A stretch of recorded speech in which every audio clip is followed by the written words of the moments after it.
All right, here we go. Day 13. Wow. And we are progressing. We got the roof loaded. That was about $2,000 in material. And we got $7,300 in labor.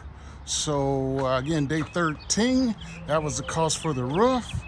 And so go back here and show you a little bit of the landscaping that we've started. Okay, landscaping is $6,000, includes plants and concrete.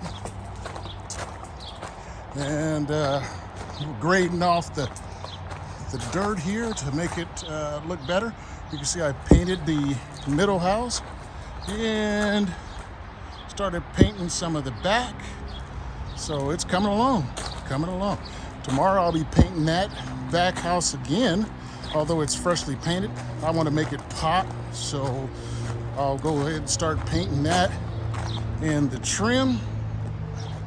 Okay, so it starts to look really good. And again, we're grading. And so that's what we're looking like, you guys. Okay. That's it, day 13.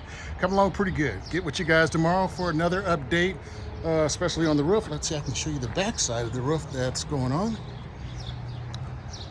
There you go, back side of the roof. All right, take care. Talk to you later. Bye.